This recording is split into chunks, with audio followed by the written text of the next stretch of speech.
Bhadrak medical परिसर में उत्तेजना रोगी जनक प्राथमिक चिकित्सा पर वार्ड को निया बेले लिफ्ट टेकी से चापी रोगी घटनास्थल में मृत्यु घटी।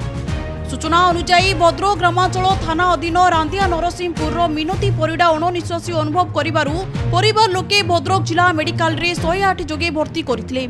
परे तांको प्राथमिक चिकित्सा पर मेडिसिन वार्ड को निया जायतिला।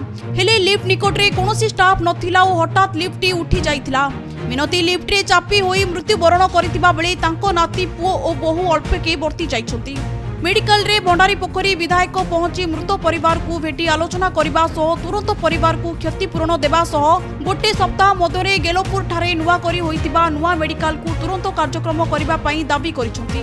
ये टोटल प्रशासन दायी ए पाई एठी जो पेशेंट मरिला सी आसी ट्रीटमेंट पाई किंतु तार जो ट्रीटमेंट हमें आसला बेले लिफ्ट जो मरिबा यार दुख घटना आपण माने निजे विजुअल देखिथिबे।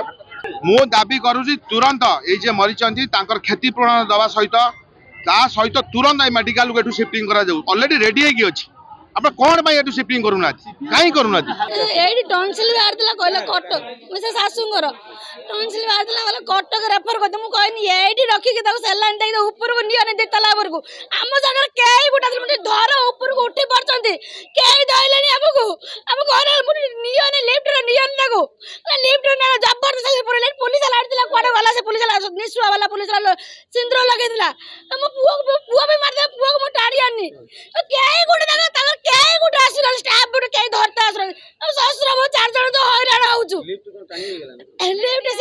अधा रहिते लिफ्ट टक देले।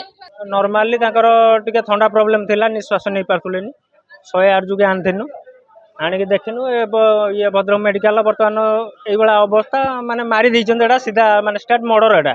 सेहीपरि पूर्वतन मंत्री प्रफुल्ल सामल पहुंची मृत परिवार को भेटी समवेदना जणाइबा सह तांको 20 लाख टंका सह परिवार को नियुक्ति देबा सह तुरंत नुआ होइतिबा मेडिकल को स्थानांतर करबाकू दाबी करिसथि। मिनती परिडा जड़े गरीब घर महिला चिकित्सा आसीथिला एवं जेभली भाव में डाक्तरखाना आसती लोक भल हाँपाई जे रोग पड़ी थाए कि एठी देखा जाऊँ भल लोक मृत्यु हो जाऊँ। कारण है दुई जगह डाक्तरखाना चली एठी भी चली गेलपुर भी चली जहाँफल कौन से डाक्तर को ए डाक्तर पचारा से डाक्तर कौन पाखे तेणु चिकित्सा अवहेला हो तेणुक अविलंबे ये डाक्तरखाना से शिफ्ट करा जाऊ।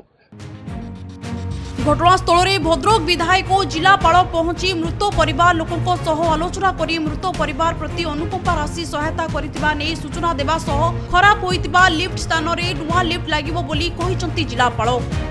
देखंतु ए जो दुखद घटना घटिला एथि प्रति जिला प्रशासन तरफ आम निर्देश देइछु सीडीएम को जे एभली जिनस जंती पुनरावृत्ति हबो नाही ता प्रति आज कार्यानुष्ठान से ग्रहण करेंगे इमिडिएटली लिफ्ट को रिप्लेस करेंगे। द्वितीय कथा हूँ गोटे कमिटी करा सब कलेक्टर अध्यक्षतार एवं से सब कलेक्टर से जो कमिटी अध्यक्ष रे से देखिए जे कौन पर घटनाटी घटिला एवं जो माने दोषी अगेंस्ट आम कार्यानुष्ठान ग्रहण करूँ। किंतु दुर्घटनावशत लिफ्ट चापी जबार देहांत होइछि।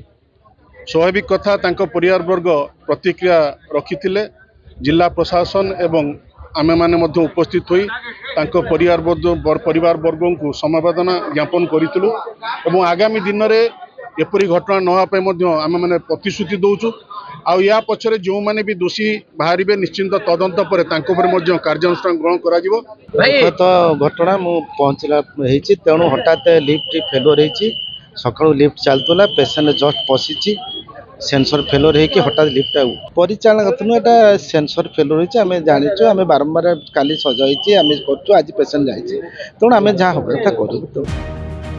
भद्रक कमल लोचन पंडा रिपोर्ट डुमानी टीवी।